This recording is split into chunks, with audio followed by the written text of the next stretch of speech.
Here I come.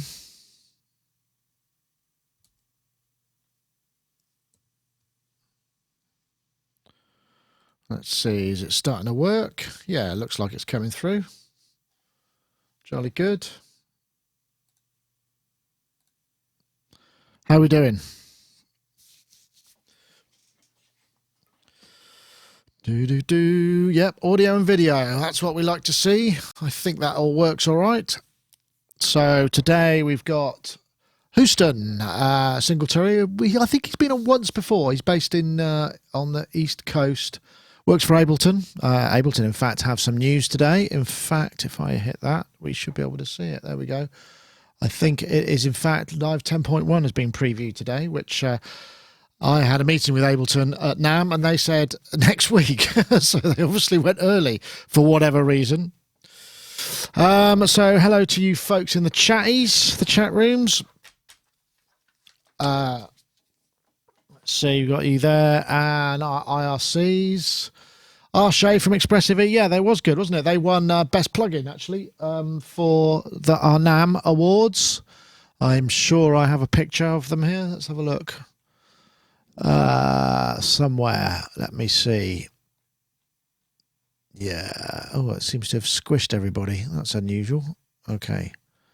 Where are they? There they all are. I wonder if I can open that. Anyway, there they are. That's Christoph, Romeo, and Lewis. So yeah, that was good. I didn't watch the video, but I have seen the information because I didn't shoot everything. The team were on fire this year. We've got well over 100 videos, which hopefully is all of the sort of thing you want to see as well. So that's cool. I think I have to say, this year we kind of upped our game a little bit with the new mics and everything. The audio was just so, because for so many years we've been working with Omni microphones, radio mics, and while it's very easy to use, we went to head mount mics and it just completely changed it. We could all hear what was going on so much easier. I mean, in fact, it kind of dropped the noise level by a massive amount. Made a huge difference, and we tweaked our workflow, and I think it all helped a bit, and we've got some exciting new modifications to add to that for our next show. So yeah, it's all going in the right direction. Let's have a look. Actually, video, I kept saying there were.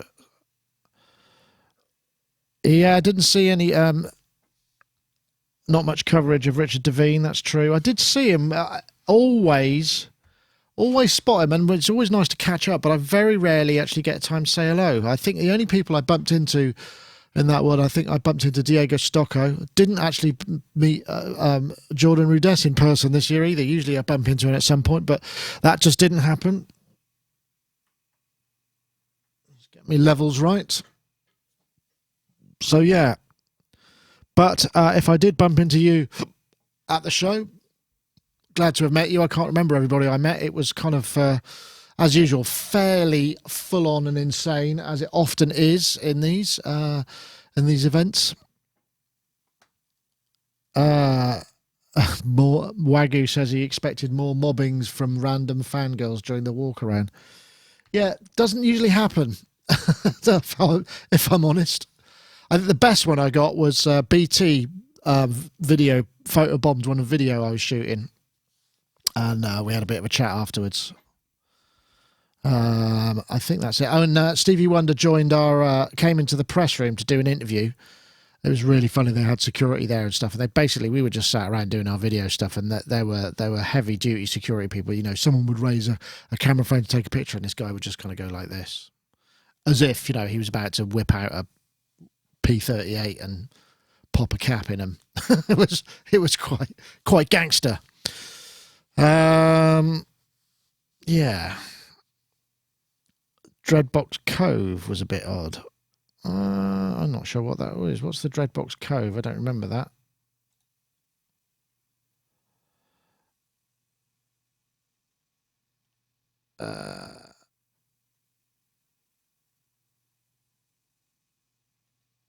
Right. Okay, let's have a look. Inbox.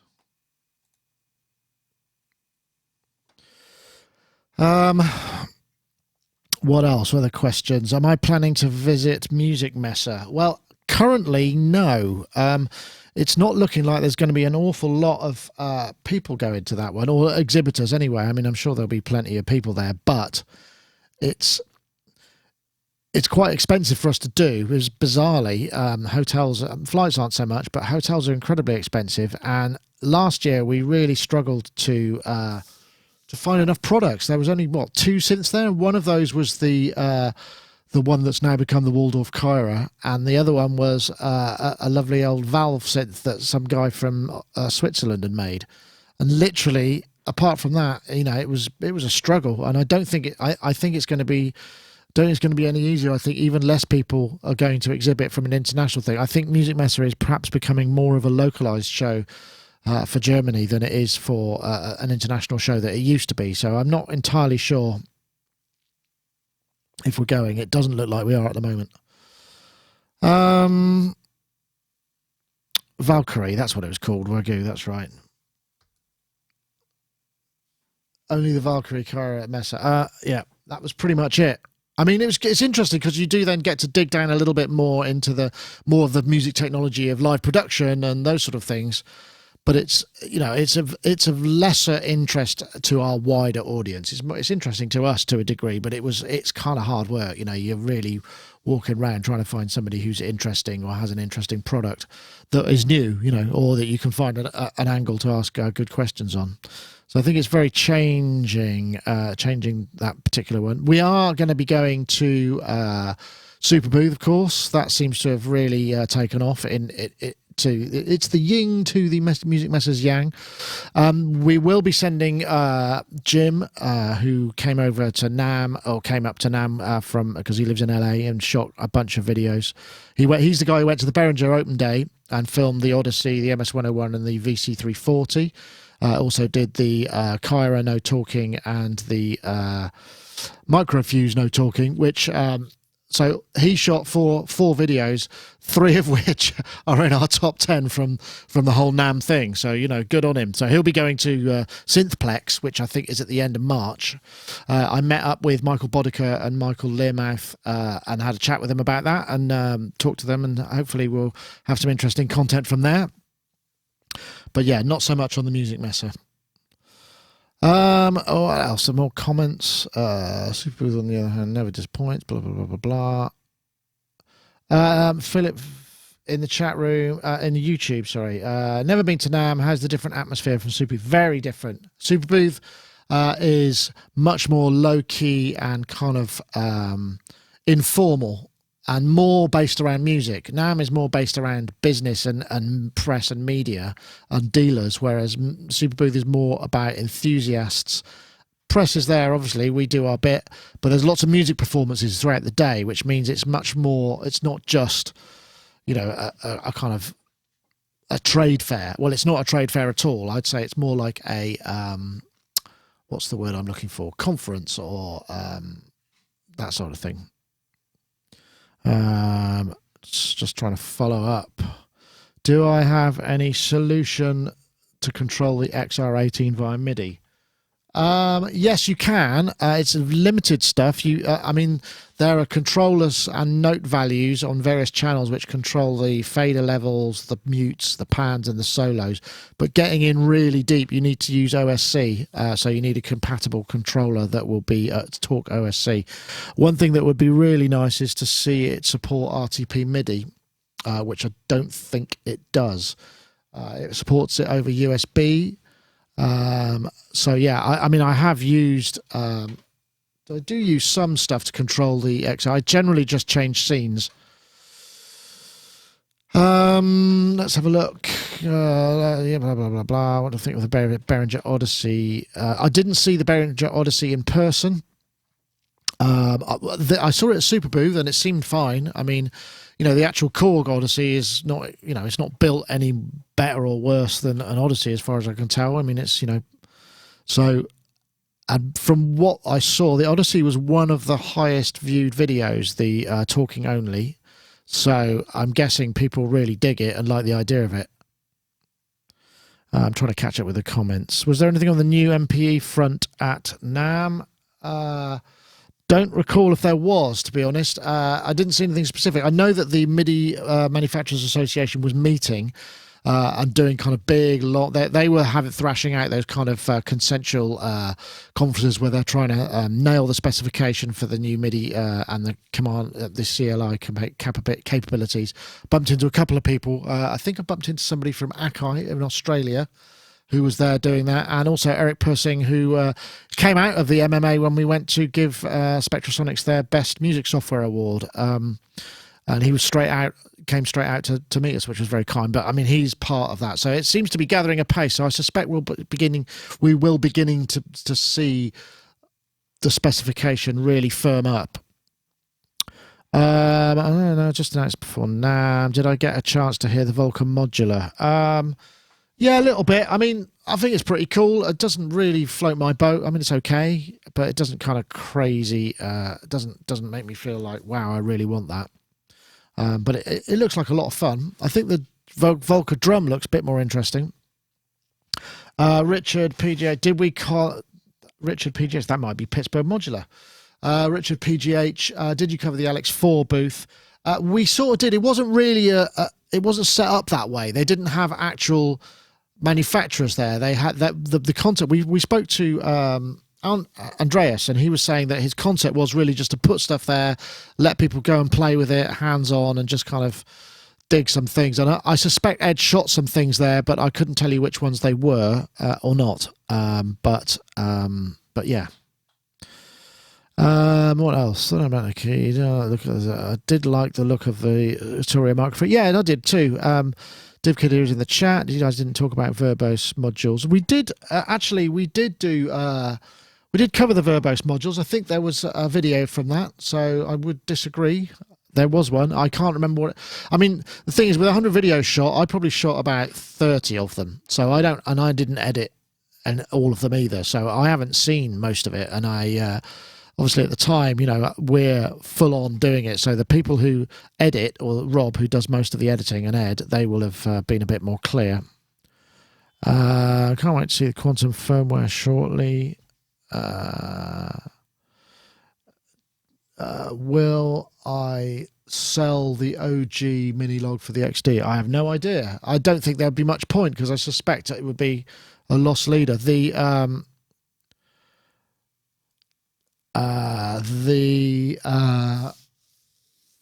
Yeah, I think it'll be different. It doesn't sound quite the same, but I do like the sound of it, and it won our best polysynth.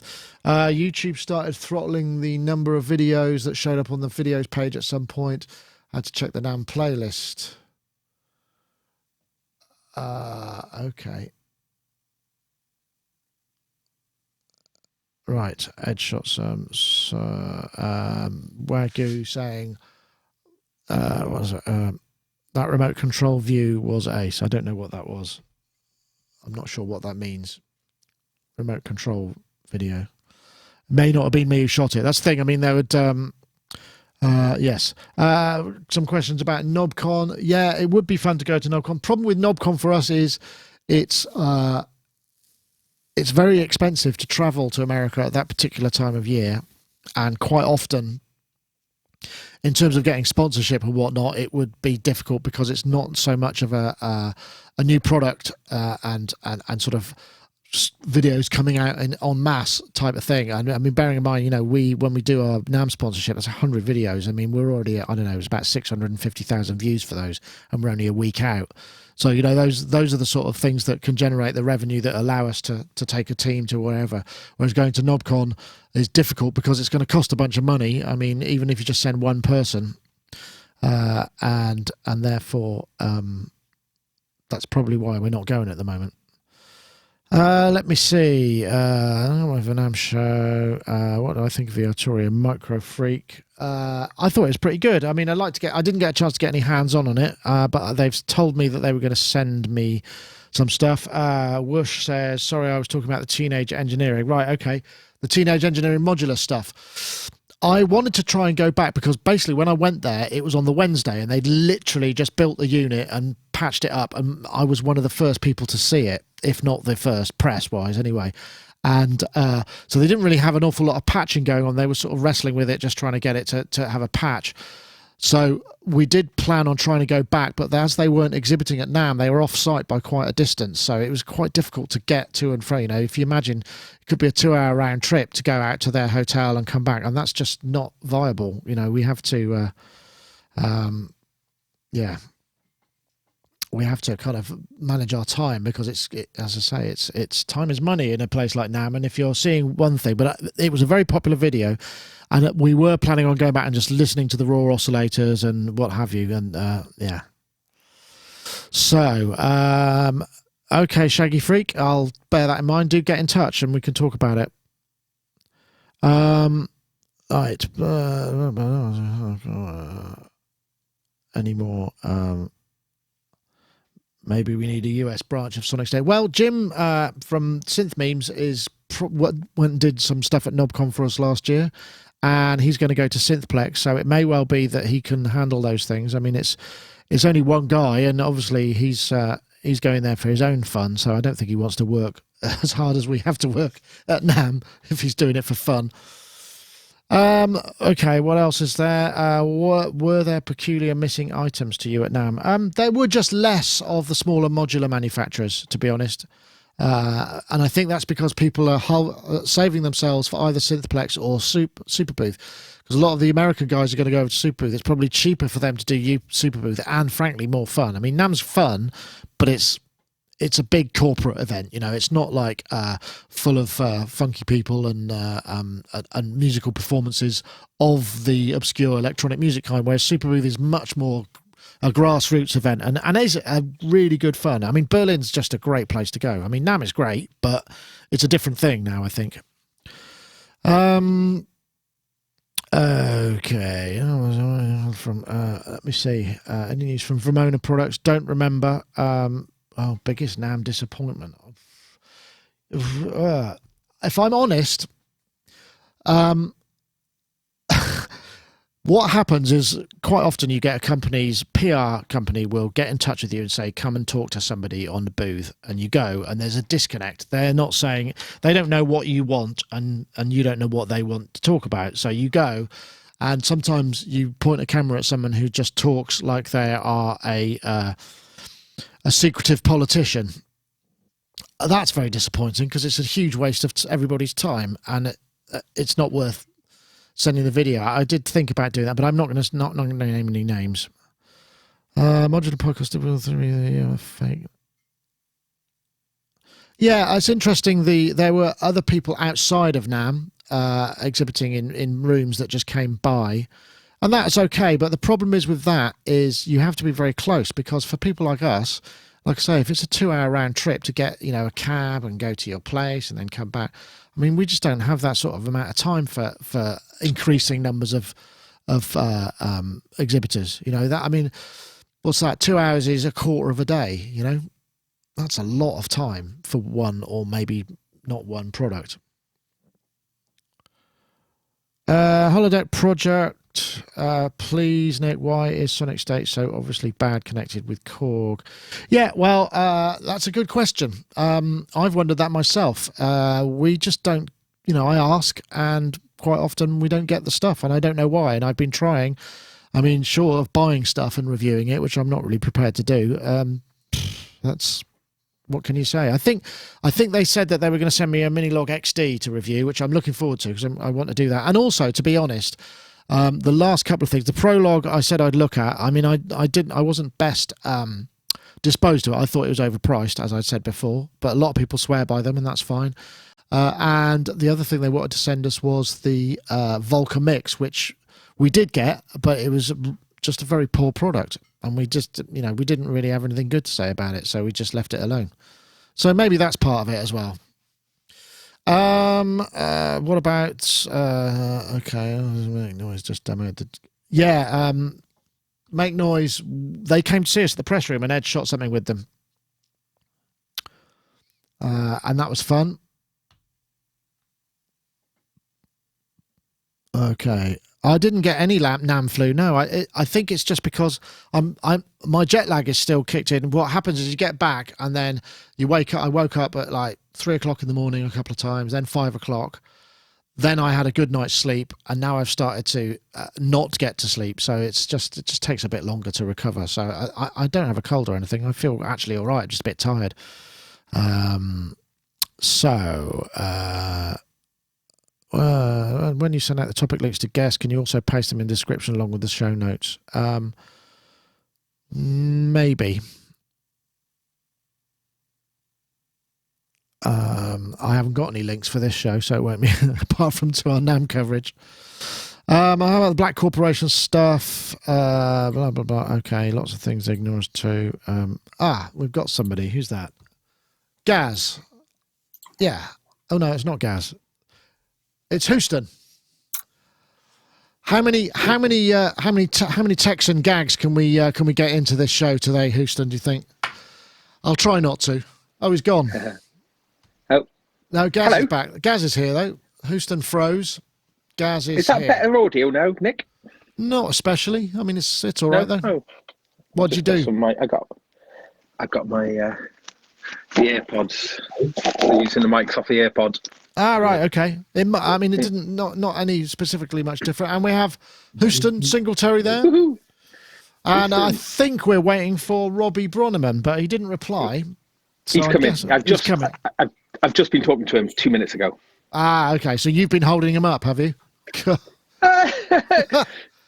Leaving it to the last minute. Yeah, I know. No. I'll tell you what. I was helping him out with a bit of last-minute homework. That's what I was doing. Right, homework. I haven't done any homework this time. I just figured you'll have to ask me questions and it'll trigger my memory, because the problem you get with NAMM is that you just forget everything, because it's so, as you know, Gaz, it's so overstimulating that you just, it's people. Hello. People come up, hey, Houston, yeah, I think we have you. We seem to have some video. We do have some audio. Hey, Nick, can you see me and hear me? I can see you and hear you. Thumbs up if you can. Yeah. Yeah. You but can I hear can't me. hear you. Oh. It was like before. Remember, there was that you did something, then suddenly you were in my. But if I click on another tab, I can hear audio. You've frozen. I don't know what's going on. Gaz is gone. Brilliant. Is it going to be one of those days? Hopefully not. I think that... what happened there, Gaz? Robbie tried to call me. Oh... Okay. Kicked me off the show. I gave him. I sent links out. Okay. Okay, Houston. You can't. Yeah, I'll forward it to you. Another laptop. Oh. Okay. That's right, Robbie. I don't. For some reason, he hasn't got the email, so I'm just going to forward it to him. Oh right. Okay. Sorry, that might have been my fault. It's entirely possible. Okay. So anyway, we're getting there. We're getting there. Houston is working on getting his laptop up together. I don't know what happened there, Houston,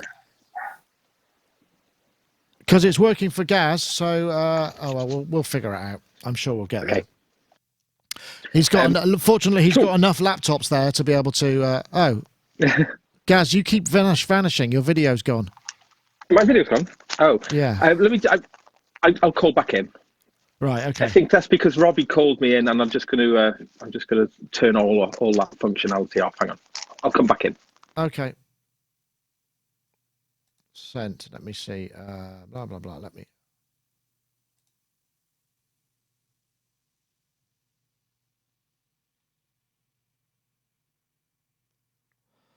Right. Just one sec. I'm trying to find.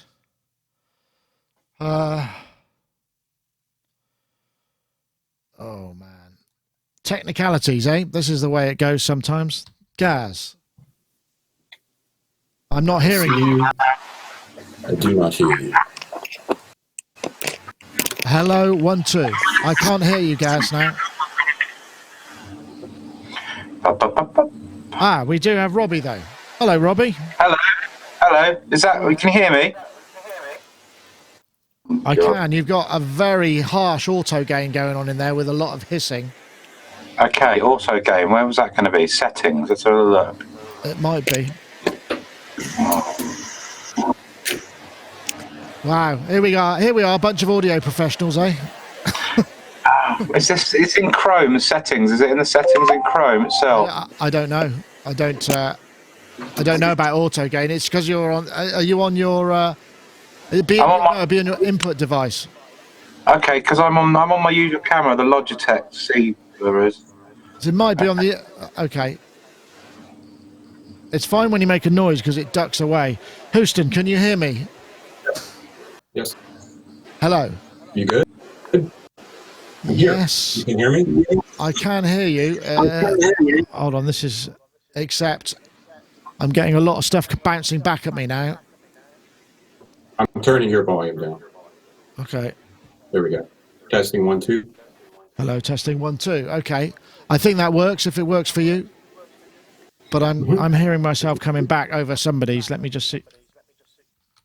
It's coming back over you. Have you got any headphones, Houston? Who's you? Oh, yeah. Hold on. That would probably help. Give me a second. No problem. Thank you. I'm just going to turn that down a minute. Can I hear you, Gaz? Not really. You're really quiet. You're really quiet, and I'm coming back on Robbie's channel really hot. Oh, no, not anymore. Can you hear me? I can hear you now. I think it's when you don't speak. The auto gain pulls up the volume in the room so much. The auto gain? I've never not set anything else. Never touched this mic. Yeah. I don't know where it would be. It must be within.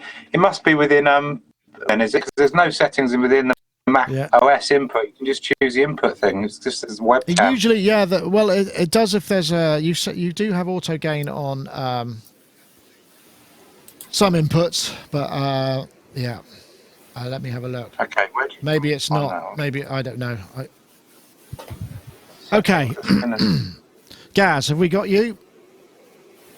No, we haven't got you. I don't know what happened there. You're going to have to come back in at another point. God, what a weird audio day. Nick, do you have me? I do have you. You're rocking it, Houston.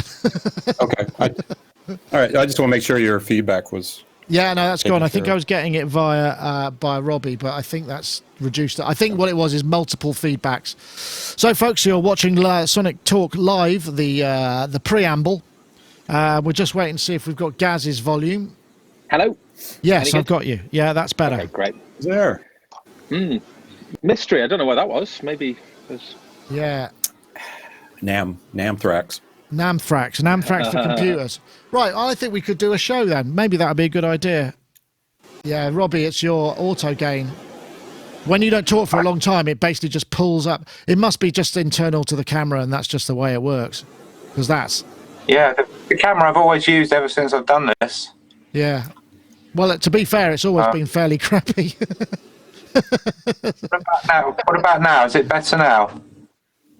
Oh, yeah, it seems to be gating it a bit better. Yeah, I think so. Okay, why don't we go with that? It's because I've got a new 43-inch monitor and I've had to poise it on the top of that because nowhere else to put it. Perhaps it's because it's further away.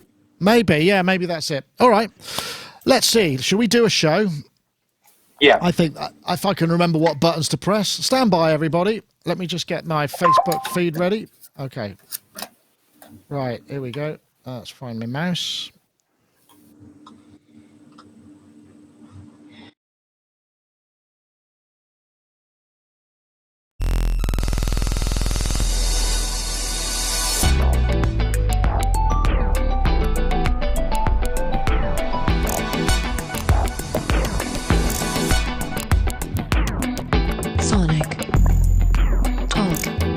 Hello, everybody. Welcome to another episode of Sonic Talk. I was just looking for my notes, but I haven't actually got any. It's I think it's 566. The reason I haven't got any because we've just got back from NAMM, and it's just a full sort of list of all the stuff that happened.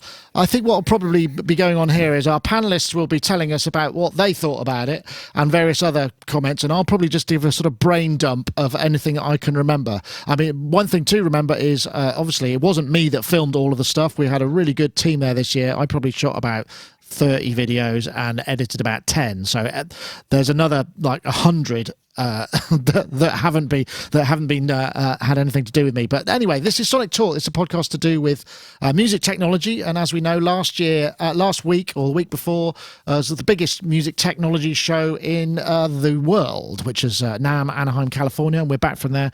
Got back last week. What day is it today? Monday. Yeah, last week about Wednesday. Still having a bit of jet lag issues, but I'm feeling fine. Recovered quickly. The team were great. That's Andy, Rob, Ed, of course, Mira, and Jim from Synth Memes. Big thanks to them. They were very, very cool. And also I want to say thank you to all our sponsors from the show, really, because it makes it possible, because it's a very expensive and kind of involved the whole thing. You will probably have noticed a couple of them: Luke Masters, Plugin Boutique, and Universal Audio on the video stuff, and lots of other people besides. So thanks to them.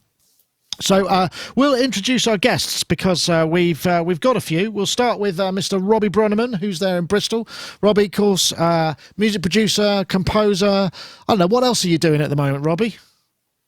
Well, just actually like 2 months of intensive getting ready for touring with Howard. Oh, of course.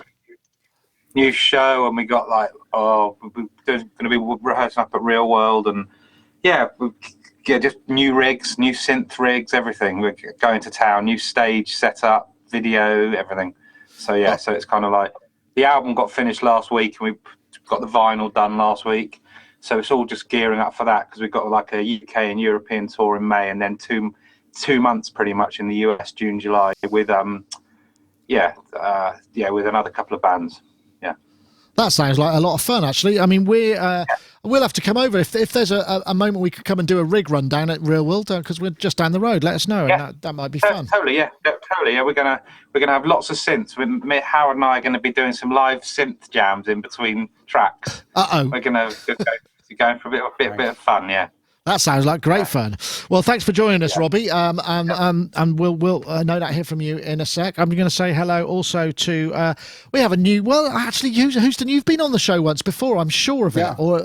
This Houston Singletary bumped into NAMM and said, "Hey, you know what? I'd love to come on the show." And I thought, I had my bullet points when I got back from NAMM, and I've gone through the whole thing. And you were one of my first points of action. So, Houston, welcome, Houston. What is your official role? You work for Ableton, right? I work for Ableton. I work with the sound team. So I manage our presets and all our content. Right. A group of folks there. And I work for the Berlin team, but I'm actually based in the United States. So, I work with the sound team. So all the presets and Live 10 and all the content, I'm involved with that. So. Excellent. And exciting news today. We were talking before the show came, because I met with Ableton at NAMM and was given a kind of pre-release briefing saying, it's going to be sometime later in February. And they dropped the news of Ableton 10.1, which has got all new just stuff. Pure coincidence, I guess. But so 10.1 was dropped today. Tons of new features. Pretty exciting. It's all available on the website. So if you're a current user, just grab it. 10.1, you got user wavetable access now. You're able to import automation shapes automatically. One of the exciting features is really quick is the sidechain freeze per track.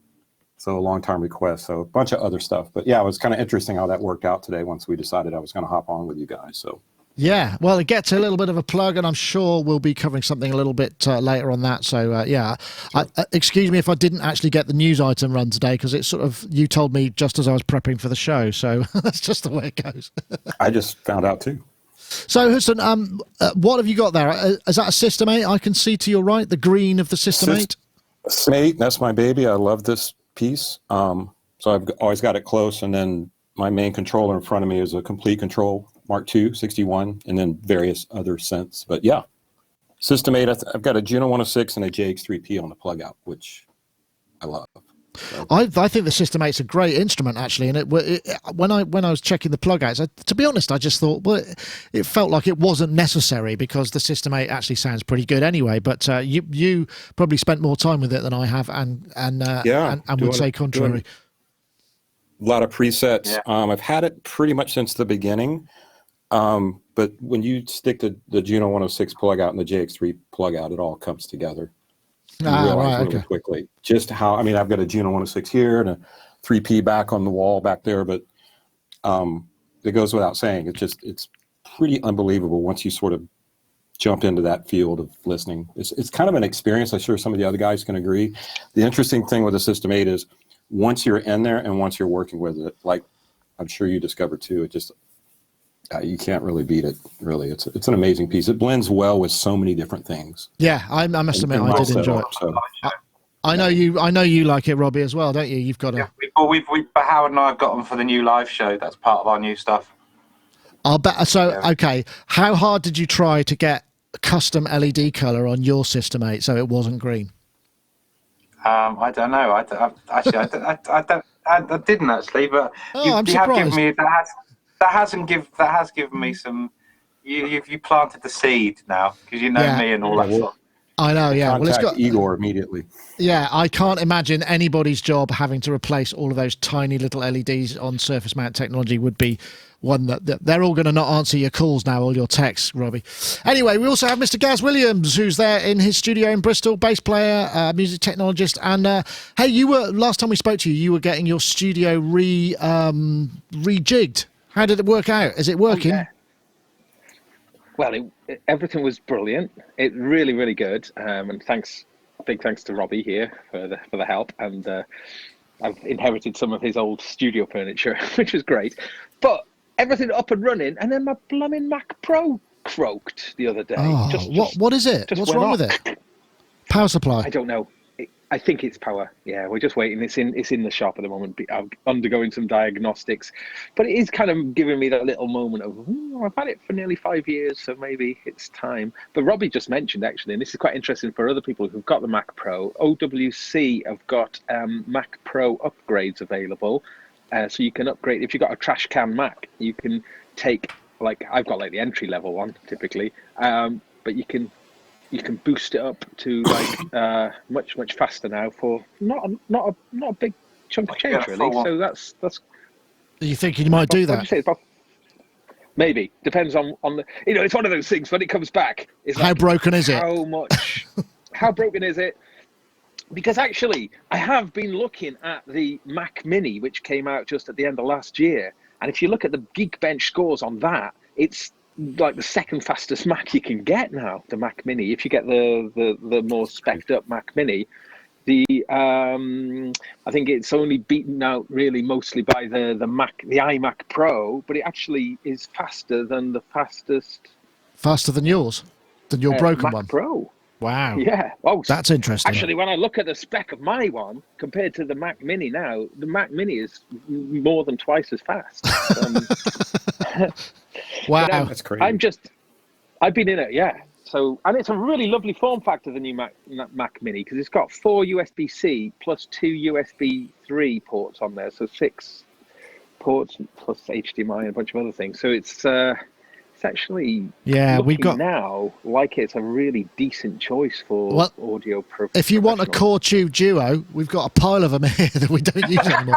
Unfortunately, they won't go above 10.6, so you're kind of screwed there. But that, in case you did. Anyway, NAMM. So NAMM. Last week we said obviously was NAMM, and we were there for Wednesday. We did the trade show. There were some people kind of exhibiting off-sites, namely we saw the Dreadbox Hypnosis, which I thought was lovely, and the Teenage Engineering Modular.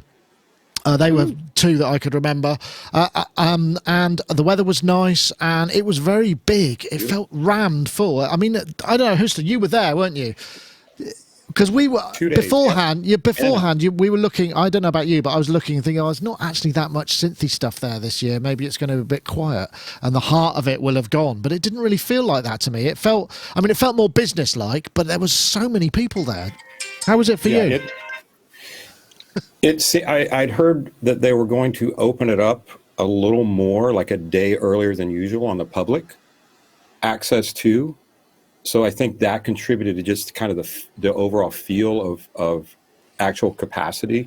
But interesting thing, you were talking about sense and just the overall vibe from the different vendors and the different people showing gear. I thought the energy was great this year, actually, for the first time in a couple of years of hitting the ground running there. That just everybody in the booth seemed positive, and there was plenty of gear to show. And I think with that expansion over to the North Hall, That's really fantastic name for a whole new facility, ACC2 North. I mean, honestly, come on. In a showbiz town. It's so massive. And so this was the second year. So I think now that last year they got that out of the way, and everybody's like, oh, wait, there's tons of folks over in the North Hall now out of this hall, like Slate Audio and Blue Mics and East West and all that kind of stuff. So you had kind of the best of both worlds. But I was thinking about it flying home, recapping sort of my quick 2 days on the ground. I kind of enjoyed the show, and I think it was mainly attributed to just the energy of the actual folks in a lot of the booths. They seemed really happy with what they were showing, from pedals to some of the new synths to, all kinds of stuff. I try to hit as much as I can outside of the meetings that I have. I have a lot of sound design. Yeah, I'm sure. And partner meetings and things for Ableton, but then I try to take a half day or so and really, good luck with that, doing all of that in a half day. I mean, it's insane, isn't and it? Then I see you. It's always that quick little bro hug in the aisle, and we're out of there. But yeah, I felt the energy was really good. I have to say it was I agree. So in terms of products, was there anything that really stood out for you? I mean, obviously we all have our own levels of interest and whatnot. Was there anything that made you kind of think, hey, this is pretty cool? There were a couple of surprises. Tai Yamada, who does Wave Razor. Oh, the mock. The software Wave Razor. It's the plug-in. Amazing synth. He introduced kind of quietly his modular rack piece now, his hardware for Wave Razor. It's really nice. And he was over there in the North Hall. So I thought that was really cool because that company, Wave Razor, makes really good stuff. I've got that here. In fact, if I... Yeah. So I can just show a little bit of a picture of it. There it is. Yep. So now they've got the hardware version in a rack for modular. And then a couple of aisles down, McDSP was there. They've been part of I didn't get a chance to see that. They've made a hardware They showed processor. This crazy thing called the APB. It's like it's a 16-channel summing box with all these different modules, and it's beautiful. So they've come out of the VST sort of paradigm and laid it out, and it was great. And they also showed some other stuff that they had too. That there's the 6060's been expanded, so that was really impressive. It was nice. They had some great demos there too. So that was. I did mean to go back to McDSP. I should point out what it looks like is a kind of a DSP box that you plug in via Thunderbolt and you go, yeah, there. But actually, it's not. It's actually an analog processor that is configurable via software to be, I think EQ compression on each channel or whatever, and then summed. And it's a really bonkers idea. It's quite cool. Pretty incredible. And they had some good folks there. I think Tony Maserati was there. I believe it was him. And once that explanation was made, you sort of got it. It was like, oh, this is more than just a summing box. They're actually taking all their technology and now putting it in this hardware form. So that was pretty between McDSP and UA, it was sort of like I was good. Between those, the new Apollo X was another incredible thing. So. Obviously, I'm a synth guy, but it's like equally as important as seeing some of the new hardware. Some of these amp modeling boxes, the Synergy guys, was amazing. Really amazing. It's this multi-core hardware amp modeling scenario that you can. I'm feeling really inadequate because those are the things you've mentioned are things that we didn't cover. Isn't that typical? It all kind of ties into our world, that synth world, because it's we use that kind of stuff. So, and there was the usual things on the Omnisphere, of course. Yeah, we love those guys, and I spent a few minutes over there with James and Eric and them, and got a really good review on the and the D50 edition to the 2.6. So that's bonkers, isn't it? So basically, they made hardware control for Juno 106 with his SysX only. That is super niche, super sexy. Yeah, you can actually bring the actual patch information back in, and you can just patch 11, patch 12. There it is. So it's great. Yeah. But the really cool thing, I think, for users out there with Omnisphere, you obviously don't need that hardware. You get these amazing presets as well. So that's what I'm most excited about. It's still in the beta stage for a little bit longer, but I think folks are going to really. Man, it sounds good. It always It sounds does. great. Gaz, because we It did does. that thing, didn't we? We did and it was just like, God, this sounds great. I mean, and it really sounds beefy. It sounds like you've got an extra It's sub in the unbelievable. room, don't you? It really does. So I'll go to Robbie next, actually, if that's all right, because I'm sure you probably working. I'm sure you weren't glued. I mean, 100 videos. I haven't counted up how many hours it is. Yeah. What are the things that kind of floated your boat that came out either NAMM or just before? Well, I desperately want that Dreadbox, the effects processor you mentioned. Oh yeah, that's the Hypnosis. Yeah, the Hypnosis. I know it was mentioned before, but I saw your noodlings on it at the show. That was, but I really that seems great. Also, the new, obviously, the Arturia Micro Freak. Yeah, that looks quite good. That looks. I like the idea of that. I like synths like that kind of have an element of unpredictability about what you're going to get out of them, and they don't just follow the usual form. I like the fact that, particularly that thing with the kind of sequencer where you can have every note, every step doing a different wave and all that kind of stuff. So yeah, that kind of interests me. I mean, it seems a ridiculous price point as well. $299, I like think, isn't it? US dollars. Yeah, a lot of fun and exploration for very little money. I was very interested by the Korg little modular, the little kind of Volca one. Oh yeah. Again, because I think that's kind of a lot of fun and exploration for a lot of money for people who aren't really into that world. So yeah, I mean, there was a few things. I was hoping there'd be some sort of really amazing sort of high-end synth, as all synth people wish for, but it didn't. Well, this is and to my embarrassment, there was the Black Corporation. It's the Xerxes, which is a recreation of the Elka Synthex, which I bumped into BT shooting another video, and he was saying he's got a Synthex and has had one and he said it sounds absolutely amazing. But for some reason, Black Corporation, every show we go to, you go up and you kind of go, oh, let's do something, and they just kind of go, oh, there isn't really anybody here to demonstrate. They're not set up for kind of news at a show, and it's the same every time. At Superbooth, I had to kind of really cajole them into playing some stuff, and he really wasn't prepared for it. So we didn't get that, which is a shame. It's funny enough. BT's just done. We just finished Howard's album. He's produced 3 of the tracks, and I've done the other 7. So cool. We've been working closely with him on that. Yeah. He's nice. Busy. He's a busy boy. He certainly is. Full of energy. He photobombed one of my videos. Got a million projects on the go. I don't know how he does it.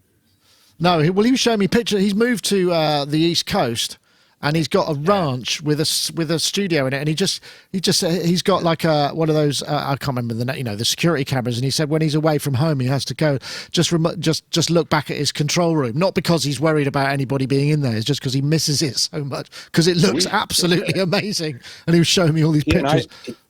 He and I took a quick stroll at the show and caught up, and he had a laundry list of things he was working on.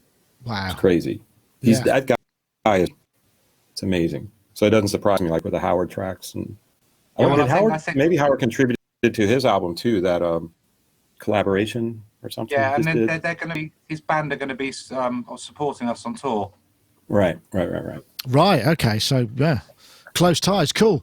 Okay. Coming on tour. Awesome. Okay, Gaz. How about you? Was there sort of anything specifically that really floated your boat from the show? Well, yeah, quite a lot really. Okay, let's do this. Akai Force, really, really cool. Very cool. So we've been kind of waiting for, everyone's been waiting for years, haven't they? That, some sort of Ableton Live session view in hardware, a standalone, which is... Yeah, it did look very impressive. I mean, they won Best of Show very, for very us. cool. Yeah, and well-deserved, really trying to push the boat out. I think they're building on their really excellent work they've done with the MPC software. So the kind of OS side of things is coming on really well. So it's really interesting seeing how they've now branching into this. We have talked about it in an earlier show, briefly touched onto it. So that's great to see that. Let's think. Electron model samples, very interesting, I think, in terms of certainly it seems to suggest that that is a new range with the model title. You know, we don't know this at all. This is just speculation, but model, and this is the first one, the samples. I expect other ones are going to come, but this is different for Electron because it's less about menu diving and more about knob per function. Well, more or less knob per function, but there's quite a few shift functions on there, but lots of knobs. It really looks like a Volca sample kind of. A Volca sample. I know what you mean. Yeah, a little bit. I think it'll be fun. Same principle. Yeah. You know, no, you can't sample into it. You got to bring samples in sort of via a computer or whatever. Velocity sensitive pads on there, which is different from a Digitact. It's meant to be an entry level price. It's still, you know, about $400, isn't it? So it's not exactly cheap. However, it's going to, I think it's going to maybe interest people who are into, you know, to bring people into that Electron thing with a slightly different approach. It's a gateway drug. You know. Yeah. And I do think it's going to be a range, like a Volca range. I'm fairly sure, just because I think the name is a bit puzzling otherwise. So that could be cool. You know, who knows what's to come? You know, model FM, model. You know, so that's a good point. Who knows? Yeah. Who knows?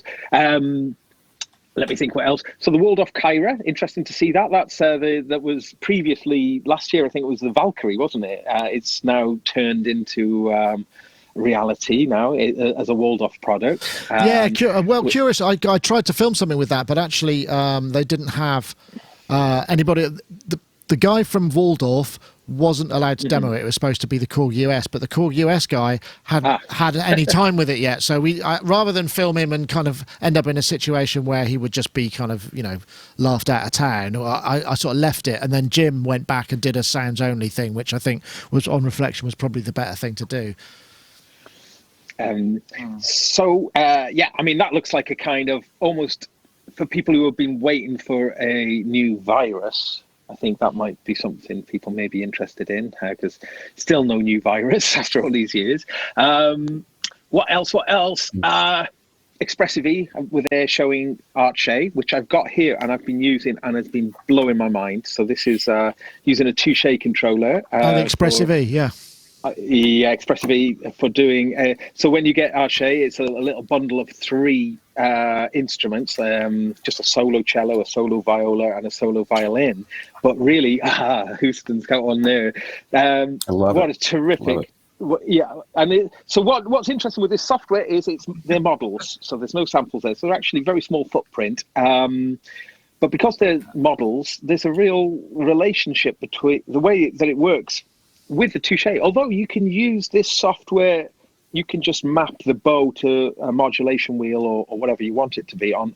So if you don't have a Touche, but however, with the Touche has got this phenomenal, you know, I'm sure everyone's aware that I'm a huge fan of it, but the physical action of bowing on the Touche, coupled with the way it works with the models there, are really, really interesting.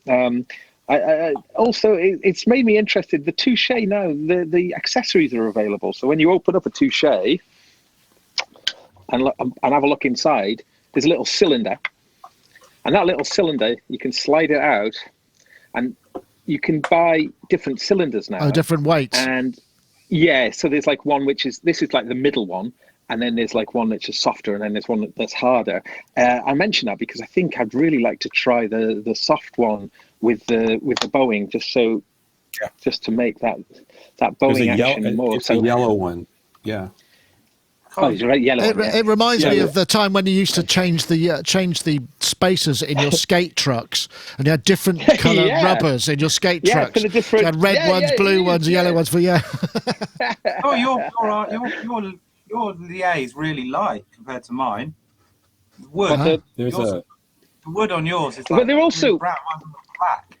They're doing new skins as well for them, and with some different woods. And I think some of them might have like this has got a little bit of friction. Look, there's a light one. I think there's ones which have got a softer, smoother. That's kind of new. That does look a little bit like a biscuit there. Mine's black.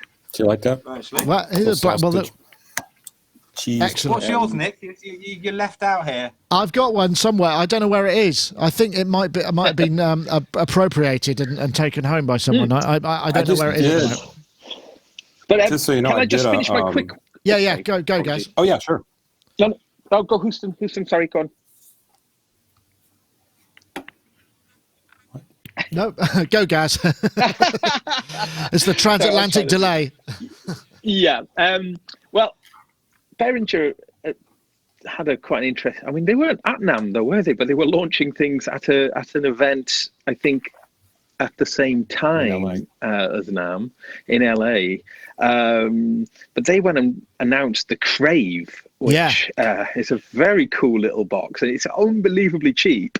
And it looks like something like a Mother 32, but it's got the 3340 analog, oscillator in there. Yeah, let's and, play and, a and little a bit of very that. appealing design. Yeah, there it is. I'll play a bit of that. That came out. They announced that on the Sunday, bizarrely, which was a really weird thing. But not only that, they had their event, and Jim Hayward, the guy from Synth Memes, great guy, who very kindly went up to Behringer and shot a video with the MS 101 and the VC 340 and the what was the other thing? I can't even bloody remember now. The vocoder. The vocoder, the VC 340 MS and the Odyssey. And they as I suspected, they turned in. They're in our top 10 videos from NAMM in terms of views.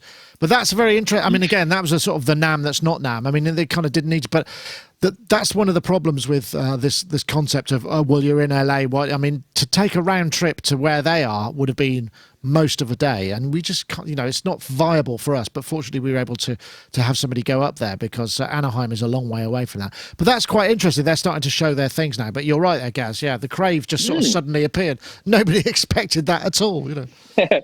And also the Moog Siren or Siren, what's it? The analog, Analog Joy or whatever it says, which is ostensibly just a slightly modified. I've got my Andy brought the touche, which is quite dark. So it looks like a rosewood / ebony kind of vibe to it. There we go. So the new Moog is. It's like a okay. If I'd like, can I step in here? Because Moog, this is bizarre. Moog had a synth house somewhere in LA. Again, miles away, impossible for any of us to get to. But I discovered that they were actually exhibiting, or they had a room at NAMM, and I wrote to them and said, "Oh, can we come and see it?" And they went, "Yeah, okay." And I couldn't make it. Ed went along, and they wouldn't let him film anything. It was just like, oh. But the thing is, now it is a Minotaur. It's basically exactly the same as a Minotaur with a slightly extended range and a changed case. And I don't know what's going on there. That seems like a very weird move to me. It seems quite cynical. It looks like a way to basically make some money quite quickly. That's what it looks like to me. But It was a limited run. Sorry. It was a limited run. No, it's good. Yeah, it's a limit. There's 2,500, and that's it. So I think but all of that. Yeah, a lot of their stuff is limited runs, though, isn't it? I mean, that's the way they kind of tend to do it. But it seems like a really weird move to me. I think, though, the update that came out to the Minotaur recently, what was it, last year perhaps, that really, really kind of made enormous amount of extra functionality to it. I think it's kind of a way to possibly, exploit that a little bit, just to kind of give it another lease of life. Because, I mean, you have to use the glide button doubles as a shift control, but I think virtually every single knob on there then has a secondary function. It does seem like a slight missed opportunity with doing with new graphics on there, that they didn't actually put the shortcuts on the because to remember what all of those shortcuts are is going to take a bit of doing. So by having this refresh of it, and obviously it's got the extended oscillator functionality, that's the only major difference. Just does seem a shame that they haven't. I don't get it. I don't get it at all. It just seems like what are they doing there? They had the Moog 1 there. I went by the pop-up. It's up near Chinatown. I went by and saw Trent and the guys, and I got my first real run through of the Moog 1 from Trent. Okay, what did you think? Just blown away. I was blown away at just the first oscillator and the activity and the things that you can do just in that waveform, just for the first one. And then you move into some of the other. Robbie, Gaz might have more experience with the Moog 1, but I was just. It's not that I was even sold. I already was from the get-go, but it was the first time for me to actually be hands-on, and it was just the architecture alone. And then you start realizing that it's 3 times 4 times this times, it's just unreal. So it was nice to have that there. And they had this enormous wall with DFAMs and Mother 32s, and they had guys like Basic and some other LA artists come by and do these performances, and it's a nice little pop-up. That sounds I didn't good. get a chance to play the Siren a little bit, but they had those all set up, so I can't really, I mean, I was involved a lot with the Minotaur and all those original presets and whatnot, and the software editor and whatnot, but I haven't had any time with the piece Gaz was talking about yet, so. Yeah, I don't know. I mean, I think it just seemed a bit kind of crazy to me. I don't know, Robbie, are you hankering after the Moog one? I don't think we've got any in Europe yet, have we? No, I think Howard put an order in for one. No, I don't know if I am, to be honest with you, because I've got a very bijou setup in terms of synths here. I've got my modular and I've got my OB6 desktop and the GR1 granular and the OP1 and then my Moog Voyager rack mount. Because it's all small form factor stuff. Just because I just don't have a lot of space. The only thing I'm hankering after, which I think I will add this year, is I do want the Waldorf Quantum. So I think I will add that. It does look nice. I haven't had a chance to play with it. Yeah, I mean, I would like that. That kind of floats my boat, because I just like to have a few really good things as opposed to lots and lots of sort of bits and bobs. So, yeah. I'm the bits and bobs man. He's the bits and bobs man. He's the bits and bobs man. Bits and bobs, bits and bobs, really yeah. So yeah, I'll invest my time this year, I think, into probably delving into get that if I get it. Right. Okay, I think what we'll do now is we'll just have a little message from Isotope, because obviously we got the competition for Isotope RX7, and we did get a chance to meet up with Isotope. In fact, I've got an interview. I did a Meet the Makers interview with Mark Ethier, which was really good fun. I'm looking forward to editing that and putting that out sometime in the near future. So, RX continues to be the industry standard and leader in audio repair for music and post-production. And with RX7, we've introduced groundbreaking new ways to quickly and easily fix and manipulate audio. Take the game-changing Repair Assistant, an intelligent helper that can detect noise, clipping, clicks, hum, and more. Also new in RX7 is Music Rebalance, a powerful source separation tool. Drums too loud? Vocals not loud enough? Let's fix that. You can also create instrumental versions of songs by removing the vocal elements. You can now alter the pitch without affecting the timing of your audio, and conversely, alter the time without affecting the pitch with the new variable time and variable pitch modules. Using the new dialogue contour, you can improve the performance of a line or even create a new performance by altering the pitch contour of the dialogue, therefore adjusting the intonation of the speaker, and introducing Dialogue Dereverb, a module powered by machine learning to reduce the presence of reverberations around dialogue. RX7, a new frontier in audio repair. And of course, you can download a fully functioning copy of Isotope RX if you go to isotope.com and search out. It used to be isotope.com/RX7, and then it was several weeks before I realised that just through a 404. So I'm not saying that anymore because the actual URL is quite hard to read out. But we do have a winner from last week, or the last show, and that is this person here. This is Adam Embray. I'm going to throw this tweet up here. Adam Embray, who's actually based in Kansas in the US. They won last, or he, it looks like Adam, won of the competition from last week. We picked random from the number of entries. So if you want to get in touch, Adam Embray, at Adam Embray, then we will be able to give you your copy of RX7, courtesy of Isotope. And of course, we have another competition for next week, which will be... bring the winner out next week. We're looking for the hashtag unmix audio, because that's one of the things. In fact, when I was interviewing Mark Ethier, he was saying that was one of the things that he was most proud of, is the new features in RX7, and I think that was one of his babies.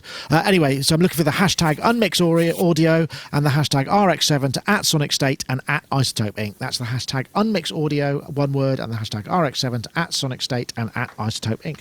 Once again, we thank them very much for a sponsorship of the show. So there's so many other things. I'm just trying to see if there was any other stuff that... Did you see this was one thing that I thought was kind of cool. The new Arturia interfaces. You can imagine if you worked in the audio fuse department, and Micro Freak kind of stole the show, and they'd obviously been working on these things. This is the new audio interface, which have a lot of I/O. We've got that guy, which is the Studio Fuse, and these are USB-C interfaces, and then also the Audio Fuse 8 Pre. That looks kind of pretty cool. Just trying to think. Yeah, that thing looks really cool. It's real quick, Nick. What I liked about that is that it has light pipe. So if you've got something like an Apollo Twin or something, an interface for your DAW that's got that, boom, you could just. It could be either. It's plus 12 or something like that on each one of those inputs too. That caught my eye. Was that rack pre? Yeah, Arturia rack. That looks really kind of cool. What else have we got here? Have you seen that? Go back to that rack, Nick. Go back to the rack. Have you seen the weird? It's got like a 19-inch rack ears that look like kind of clockwork, like and then you twist them around. Yeah, and you can twist them around to make a little stand. There it is. Yeah, right there. Yeah, watch. So they can either. Yeah, it's a clever idea. I've never seen that before. There we go. Never seen that before. That's them right there. No, that's a new thing. So innovation in rack mounting from Arturia. Yeah. Let's see what else we got here. This was the Hypnosis. I just thought this sounded. What's really cool? It's got a pre-delay which you can modulate. It's got a freeze function. See if I can find it. I think we'll get one. Really sounding the delay. Actually, it sounds like it's doing some ping pong stuff to me. Actually, that's a.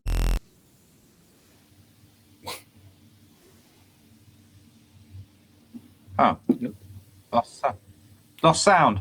Nick, can't hear you. Can't hear you. Hey, hold on a second. Am I back? Back. I do beg your pardon. So that's probably going to. Yes, the Hypnosis. Looking forward to that. Does anyone know how much that is? I'm not sure if I know what it's going to be. It's going to be like 500. 500 euros, $500 bucks. Euros, yeah. And you know what's nice about that is like it's all everything's very, very straightforward on it, isn't it? Yeah, totally. There's no menus or anything. It's just lovely. Yeah, everyone wants one of them. I think that's going to be a big hit for them. People hate the design, don't they? Yeah, it reminds me of an 80s. It's an 80s shell suit, isn't it? I don't know. That looks a bit dark. I don't think you're going to be able to see that. Yeah, it looks like in the 80s. Do you remember there were some racks by people like Art? Art. It had that sort of kind of weird look about like that sort of colouring, that minty green and pink and stuff on it. Yes, I know what you're saying. Yeah. I think that backlit spring. That backlit spring's a work of art. It is beautiful. Let's see what I've. Dimitra, Emacs green and brilliant pink. designer. That's it. Emacs. You've got it. There he is. Yeah. That's the. What's that one where you play? That's that game. You got it on the nose there. Yeah, and that's fun. There was an Sonic synth that had a funny styling a bit like that as well. Yeah. Fismo, that's true. Yeah, that's right. Kaz and Unison. And then of course we've got the this pocket operator stuff. This looks really nice. I don't know how good it sounds. I can't tell yet, but because what they were doing in this room, there was the owner of the company or the CEO was sitting on the bed screwing these things together because they're actually made out of flat metal that you fold in and then you bolt it all together and you put all of your bits in with kind of these Allen keys and whatnot. I think I've probably got. And so it was a very sort of limited and basic patch. So I'd really like to hear what the raw oscillators sound like. But we did an interview. I did a Meet the Makers with all of the people in Teenage Engineering sitting outside on the balcony, and it was literally that was quite interesting. They've just hired a guy from IKEA. Because they've done some collaborative stuff with IKEA, and they've actually. One of the people at IKEA, I think it might have been in marketing, has now come and joined their company. So, things are obviously moving for them. That looked pretty good. Meatballs. Yeah, that would be not bad. They did joss stick. Meatballs. Special sauce. Speaking of outside on the balcony, notice a couple of the cool folks that actually have new booths with that, where you could go outside, like IK and Native and some of the other ones. That was a super cool vibe. And that's where you get in the North Hall. So you could actually go out the back of their booth and yeah. sit and have meetings and whatnot, and out there on the fresh air and the balconies and the palm trees. It was nice. So That was I didn't do that this year. I did it last year because Roland were there last year. They were now in the main hall, and I think it worked for them really well in the main hall. But I did have some Absolutely. meetings out there last time. But no, I didn't go because they were two of it's the a cool appointments I vibe. didn't Yeah, make. Roland definitely made a mark back in Hall A, for sure. Oh yeah, here was another one. This guy, it's Blake Angelos, showing the Yamaha CP. He very nearly got the top presenter. This thing sounded really good, I have to say. The graded hammer now. It really, they've done a good job I here. have I in think it's front of going to me. be big for them. I think we spoke about this because they announced it the week before NAMM or a couple of weeks before NAMM. Just seeing what other videos we got. There's got the sample, the mock. I'm just trying to think. There must be other stuff there. I mean, any other Sonicware ELZ1. There, that thing. The Sonicware I saw ELZ1, that which is last like time. an OP1. We saw it last year, and it was a bit underwhelming, but it's come along in quite big steps now. I'm not sure if it's still available. I think it's very nearly ready. Clearly, an OP1. Yeah, there it is. Sort of Vibe. influence thing, very similar in certain areas. Without the panache. Yeah, maybe. I like what I think is quite funny. Teenage Engineering, a sort of Swedish company pretending to be Japanese. Well, this is actually a Japanese company. pretending to be Japanese. Yes, we had a bit of a discussion about that because I don't know if I mentioned this last time, but a couple of weeks ago because something came up, and I mentioned it to Teenage Engineer, saying, and I spoke to quite a lot of people about this. The concept that Japanese culture is so aesthetic, a lot of things are so aesthetically pleasing and so kind of carefully thought about design wise, yet not the industrial design for their synthesizers and instruments. It's very utilitarian, and yet so Scandinavians seems to be taking over that role on in terms of the musical instrument side of things. So yeah. Well, the ELZ1 does look like, you can run it on batteries. It's got a built-in speaker. There's a lot of similarities to like an OP1 in terms of very, very portable. Lots of different synth engines in there too. They've got this rather optimistic picture of somebody on a keyboard stand jamming with a bass player and a drummer. I like that. That's cool. Yeah, but, I just think it's a cool format. So I'd be quite interested to see this one, to see how good it actually sounds. Well, we'll see. Yeah, I mean, I was more than a bit underwhelmed from what I saw last time. Yeah, but a ye's a long time, and maybe they've got their firmware together. It's got a sand flute on there. That sounds painful. Do you know a little sand flute? Chafing. Imagine the chafing. Easy, Tiger. Yes. I'm just trying to think what other.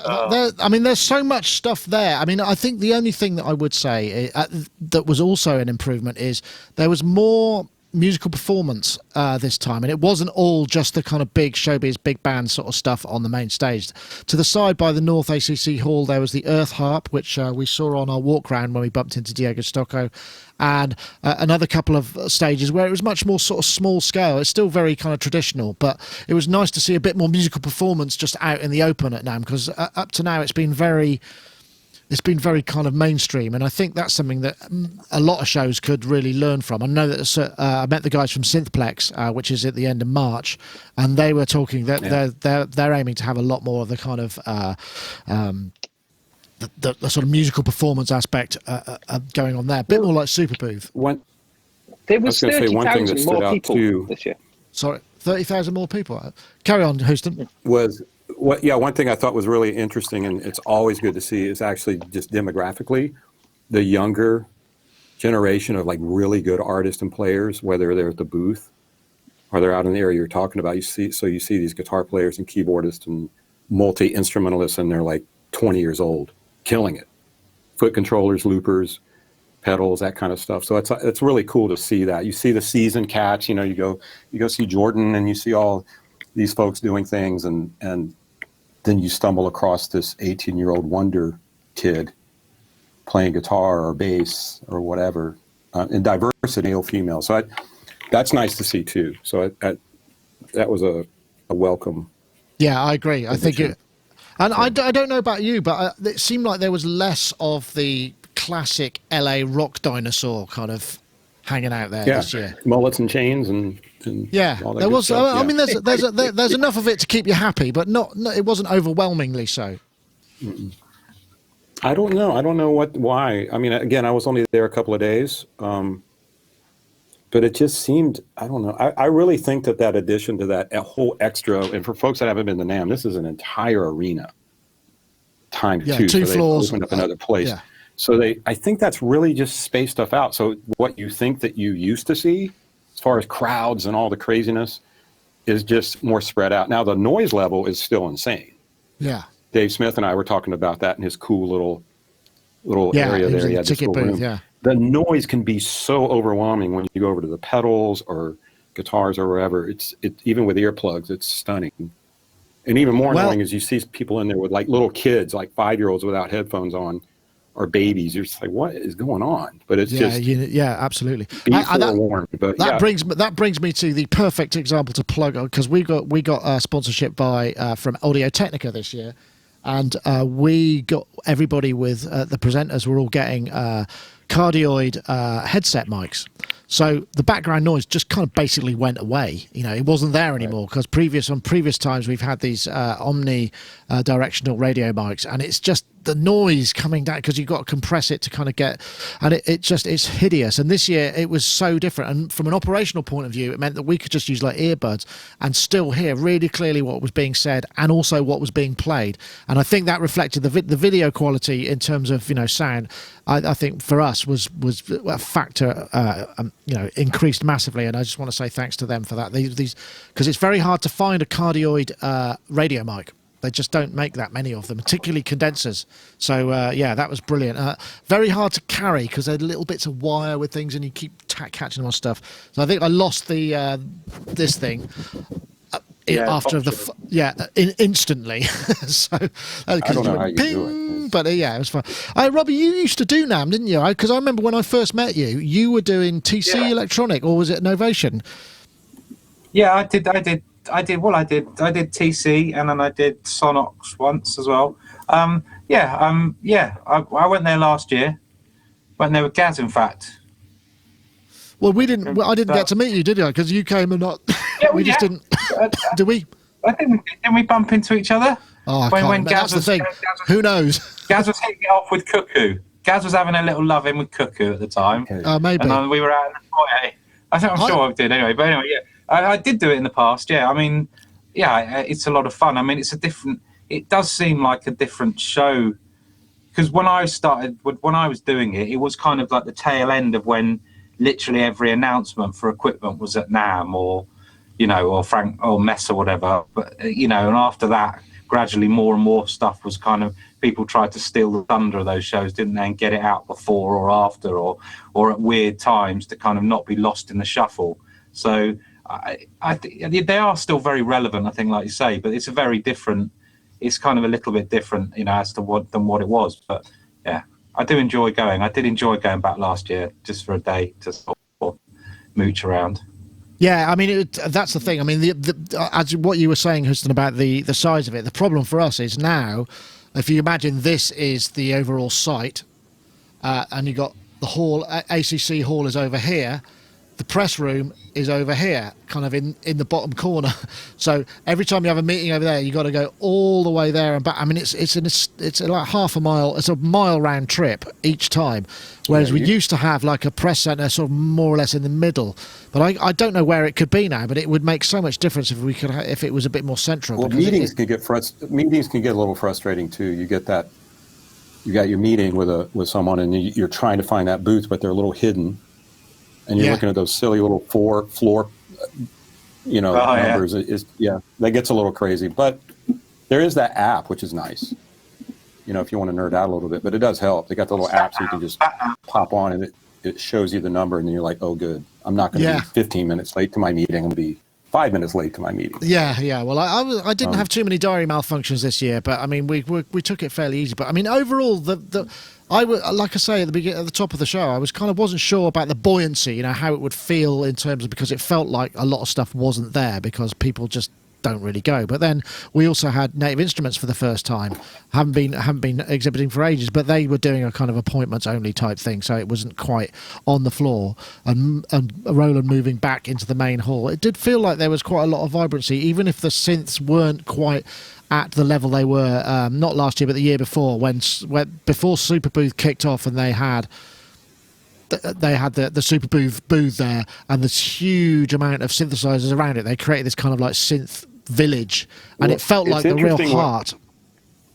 It's interesting what happens with when companies like Dave Smith, Sequential now, and Moog, and some of those others sort of depart, not necessarily from the show, but just into other areas. They're up in LA for Moog's part. So to be quite honest, I think the Micro Freak and then Korg's whole array of synths were just about, it was kind of it as far as just a grouping of major synths that, and even the Micro Freak, it almost is such a new form factor, you sort of look at it like completely different. I don't know how the other guys feel about that, but it just seems, it's just a different way of looking at a synth. The way, I mean, of course it's got the different sort of membronic keyboard, but the way it's angled up and then the knobs and, you know, so, but yeah, it was outside of Korg, it was, you were sort of hard pressed to stumble on a synth that you wanted to take that back. You went over to Omnisphere, and Eric, how many synths did he have over there? Yeah, I had a lot. Andromeda, D50, Juno 106, OB6. There was, and then even more amazing was the fact that they had laptops on every one. Yeah, that's a big investment. Like 22 or 2 dozen. Yeah, they were. You could just go to each one, and it was really impressive. That was funny actually, because when I went over to shoot the thing with Eric, they said, oh yeah, no, come over, Eric wants to be there, wants to do the video. And so I went there, and it's towards the end of the day, and they closed the booth. So I'm there with my little camera and my sort of, Heath Robinson setup, and they completely closed the booth. They had someone recording a Pro Tools session of Eric's voice. I had to record the video, and I was just there filming it, just thinking, oh God, please, I don't want any errors on this SD card. The pressure was on. It came out great in the end, and it was actually quite easy to sync in the end. But there was a lot of pressure, because they literally just closed one side of their booth, and just it was me and Eric doing the video, and that was that. And it was kind of like, wow. So that was very good of them, and we got some good stuff. But it's a smaller booth this year. They didn't have performances, so they were focusing much more on the get your hands on it and try it out, and it really does make a lot of sense. They took that classic area that they've been in forever, and kind of stripped the walls down. They moved over behind Notoria right in front of UA. It was actually a really interesting setup, and so it was just a whole new experience for what you would be used to. But I liked it. You didn't quite they didn't have the performances, so I kind of missed that. Last year they had Anomaly and Rob Ajura and those kind of guys, and so I kind of, so you sort of want that when you go to Spectrasonics, those killer performances. Yeah, I know what you mean. Yeah, but that's very true. Yeah, it was kind of more of a controller board show in comparison to synths, which is really strange, because even Roland they were showing more of the cloud and more of their percussion and tactile stuff than synths as well. I'll tell you what I did. Yeah, we'd see like a System 16 I know what you're or saying. Something. Yeah, it would have been nice. Well, maybe next time. They do September, don't they? So they tend to announce in September. One thing I will say, I did a video of the Roland Cloud, and they had behind there the workstation with, I don't know, it must have been like a 65-inch 4K monitor, and that was just amazing, and I'm really tempted to kind of go that big, apart from the fact that I need to split all the signals in this room, so it's all 1080, because I've got a copy of that monitor over here, and I'd have to have a much more chunky video card. I know Robbie, have you got a widescreen, one of those Samsung? No, I had 2 of those LG 34-inch widescreens on a VESA pole here, but I've just literally changed it to the 43-inch LG 4K monitor. So the full 4K resolution, it's not a... Yeah, full 4K, yeah. It's amazing. It's a fantastic monitor. Literally got it this week. So I can scale up and down for my tired eyes if I need to. But it's brilliant. It's the monitor version. It's not a TV. It's their dedicated monitor version of it. So it was full 60 hertz straight in directly from the display port on my Mac Pro and everything. It's great. Yeah, it does make a difference, doesn't it?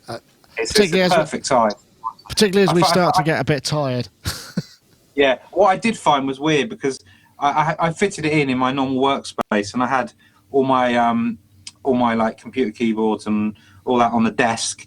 I was sitting in here and one day with Howard like last week, and he's going, Robbie, you better have a break. You're going cross-eyed, because I was so close to it, and because it's so wide, the peripheral vision of like seeing it, I was like, I need to be further back. So I've had like a sliding shelf built and put all that stuff on that, so I can sit further back. And then I've just got a Control 61 Mark II, the Native Instruments on the desk now.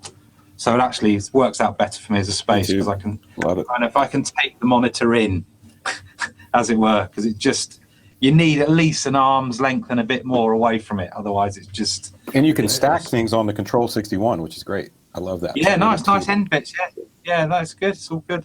Yeah, I mean, that's one thing that I was expecting to see a bit more of that kind of workflow enhancement stuff. I mean, that's the thing that, or workspace enhancement. I didn't see so much of that. I thought the Effigy Labs pedal control, which was that funky looking foot pedal. We gave them a best controller award, because there actually surprisingly was very little in terms of new control. I guess Native Instruments introduced stuff, but it was just more budget of what they've already got. It wasn't particularly innovative in terms of things. It's just hitting price points for them. What I've been hoping for was, I said to Gaz, I've been holding out because I didn't want to.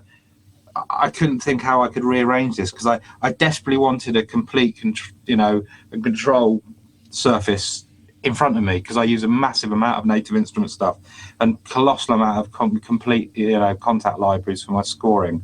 I was saying they should just bring out like a box which has the screens and the controls on it, and like the slider that people can just add to their existing controls, their existing master keyboards. Because if you want to do that, the smallest thing you could get is a machine Mark III, and then you've got all the pads and the physical size of it. But if they just brought something out which had the color screens and the encoder, and then that's an interesting idea. Perhaps the one slider, everybody could just add that to what you've got. Well, particularly if you made it the right depth and then put little feet on it, so it could actually sit over your existing knobs and controllers on another. Not everybody wants to get rid of their controller again. So, but yeah, it didn't come. So this was the best. This kind of pushed me into doing it the way it should be done. That would be a good idea, because that's the one thing about the Native Instruments control stuff, is it doesn't have generic MIDI I/O, which I think if you've got a controller, you might want to use it in other ways, and you just can't really do that. And that's the thing that I think lets it down a bit. It's quite a closed system, isn't it, for that point of view? So a box like that they might sell, to loads of people who don't want to having to buy a new controller. Anyway, good point. Well, if they're watching, maybe they will. Like that TC Electronics little 2290 tabletop concept. Yeah, I've got one of those. I've got one of those. Nice things. They do. What I really like the look of is the plate one with the what is that, the one with the EMT 250 thing. EMT 250. I have no need for it, but I really want one, because I remember. I know what you mean. I remember. Have you ever seen one of those? Have you ever seen one of those in the flesh? The digital ones. They're basically tall towers. They look like they're designed to sort of slide into the floor like a floor safe with this kind of stuff. They're very deep, and then on the top they've got the controls. It's quite they're interesting looking things. There was a cool. Oh, I was just going to say. On Gaz's kind of sort of cajoling, I went and bought one of those Elgato Stream Decks, so I've got to get that all set up. Oh yeah, that looks fun. That looks kind of interesting. I'm gonna get one. Yeah, I saw a few people with those. Go, Gaz. I'm a big delay pedal fan, and the Eventide Rose was a NAMM. Yeah, that looked nice. Really, really cool. And I mean, and I was kind of thinking how this, because that's like a combination of an analog and digital delay in an interesting way. I think it's so there's analog drive-through so your signal passes through, and the delay part I think is digital. But I think is it the feedback is actually analog? So it's I'm not sure. Yeah, it's a combination. It's like BB like Day. It's a combination. What do they call it? They call it bit BBD. Bit BBD. Bucket Brigade. Bit Bucket Brigade. Bit Bucket Brigade. But I think it looks really nice as well. It's got a rose that lights up on it, which is cool. But it sounds really good, and I mean, like the Arturia Micro Freak and like the sort of the Microlog XD, this whole kind of this analog digital The hybrid stuff, thing is just seeming to be where we're heading, and of course the FPGA stuff, that obviously the Waldorf Kyra. So that's the way I think we're going to see more products going up. Well, I certainly hope so anyway. And so those items that I've just mentioned there certainly seem to be pointing which way things may indeed go. So I thought that was quite an interesting thing, just as an observation of maybe a trend. It does, I think we've mentioned this before, but it does actually feel, certainly within synthesizers now, and I think it's true in pedal world as well, where the analog purists are sort of stepping down off their high horse a little bit and kind of going, we're actually very well catered for now. So now the digital hybrid era feels like it's going to be something that will be an interesting avenue that hopefully people, because like the Arturia or the Micro Freak, I think it's got 11 different oscillators, but I think there's more coming as well, isn't there? I think. Well, it's based on the mutable instruments. I think it's Platts or Braids. Platts. Yeah. So the code was taken from Emily. Which is in public domain. I mean, I think that there was a bit of a hoo-ha around that because Arturia suggested it was a collaboration, and she said, well, actually, no, it wasn't. I mean, they're perfectly happy to use it, but it's not a collaboration. They're just using the code.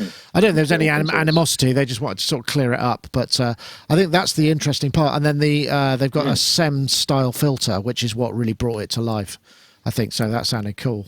I'm looking forward to getting hold of that. I think that'll be fun. And like I say, it won the best mono, even though it's a 4-voice paraphonic. I suppose it's not quite. It's a sort of mono. Maybe we need to have a monophonic, a paraphonic, and a polyphonic category next year. I don't know, but Nick, there was one. Hey. The MIDI 2.0. Just that. I was wondering what you thought about that. Just because that was. Well, I haven't really had a chance. The only connection I had to it, really, I met a couple of people who were going to the meetings. It felt like this year was the year that they were having those meetings to try and really nail it down and get the specifications sorted out. I don't know if you might know a bit more about this, Houston. I spoke with Ethan Bilius, who's one of the founders for that committee, briefly. I think from what I'm gathering, they're going to roll out a really big museum. They may be tying it in with Bodeker's Synthplex event. Okay. And as well, but they're going to roll out a dedicated website and a portal and all the information. They're really tying stuff in. He seemed pretty excited about it. So it sounds like there's something corner. I wonder when that actually gets beyond the MPE buzz right. and all the other attributes that are part of it. So he seems. Yeah, it's the query level integration, isn't it? It's where you could say, what do you do? And it'll just say, this is what my knob's called. This is what, so it'll just make things so much better. So that's going to be a pretty big deal. But it was at the event, but it didn't have a high profile sort of outside of those meetings, I think is the thing. They just had a couple of conference breakout sessions or something to that effect. So Nick, I was going to ask, forget, and you guys as well, did you, the Ginky, Wade, did you get a chance to see those guys? They're from Iceland. No. What was it called? 2 years into their prototype now, and I think they're launching. I think they're getting all their Kickstarters handled, and they're launching in about a month. And it's that.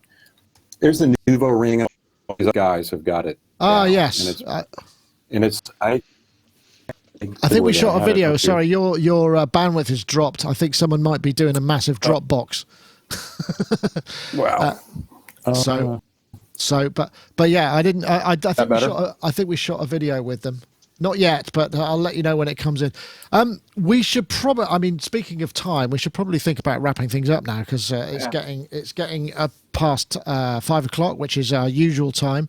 Unless anybody's got anything they want to add, I don't know, Rob. I was just going to say the only other thing I thought was cool. It's quite a practical thing. I'd seen it before. Was the ultimate support sort of desktop stands for all sorts of. Oh yeah, they were good. I immediately thought of Gaz and his sort of like towering empire of bits and bobs. But that seems to me as someone who's obsessed with ergonomics and all that kind of thing, like a really needed thing in this day and age. I'm going to find that for you quickly because I can.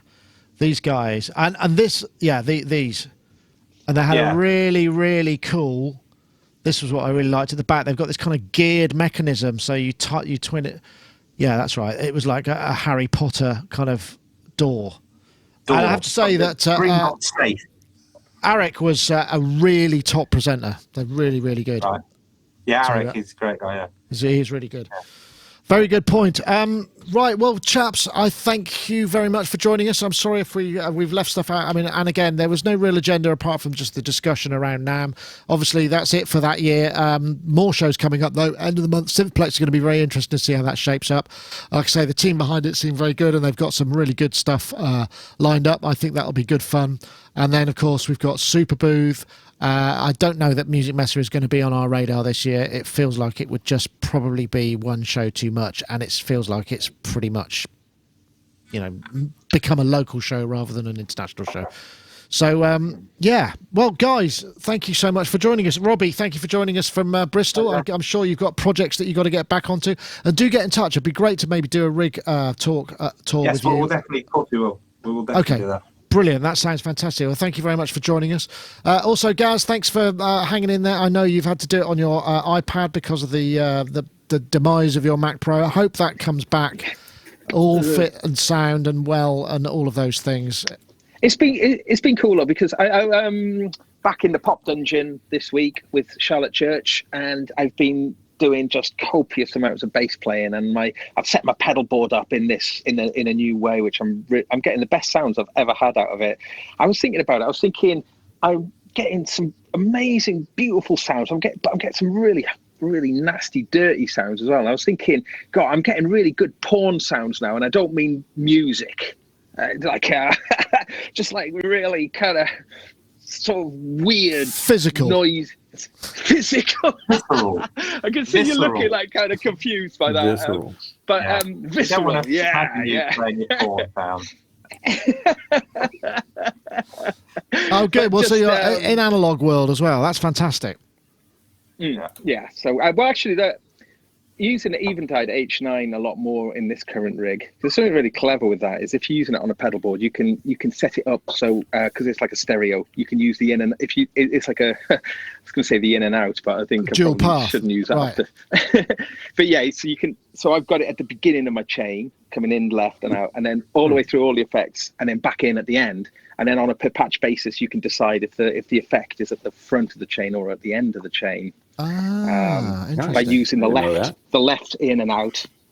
I got to look into that. And then it's brilliant. I mean, so from because obviously I'm just using it as a mono in this pedal board. Using it as a just a very quick thing about that is I think it was just at the tail end of last year a new algorithm for the H9 came out called Hot Saws, and it's like it's a very, very cool synth.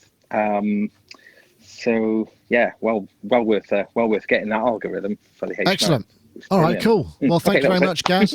And also Mr. Houston Singletree, who I'm sure now that they've dropped Ableton 10.1, the day that you thought you were going to have tomorrow is probably not going to work out the way you thought it was, right? So you've probably got a lot of stuff to do. I'm going to just continue working on presets and doing what I do. So it's lots of that kind of work. So. Excellent. So are you? So I must ask you. You're doing a lot of preset. How do you name stuff? Where do you come up with the inspiration for naming? Because I mean, you must have to name a lot of presets per day, right? Or per session. A lot of that is stream of consciousness and just doing it for so long. But the funny thing you asked that, I do have a couple of interesting books. I've got some books on Latin. I've got books on like biology, and I don't know if one is an arm distance, but sometimes I'll flip through and look at like astronomy, and I'll just tie in different types of words on that. So I am a bit of a nerd in that regard. I have a little bookshelf back here that's got books with different kinds of names and whatnot. And a lot of times that applies to the work that I do with some of the Dave Smith keyboards or Moog or Roland or whoever. I'll try to. I also tend to theme presets toward the sound that I'm working on. I did that with the Singularities pack that I did for Ableton. Yeah. So, so when you play it or you see it, it automatically thinks, oh, okay, Howard Jones or something like that, or some sort of time period. So but at the end of the day, it's kind of stream of consciousness, and there's so many. If you look back, 25 years of doing presets or whatever. So Wow, that's a lot of names but to yeah, come up with.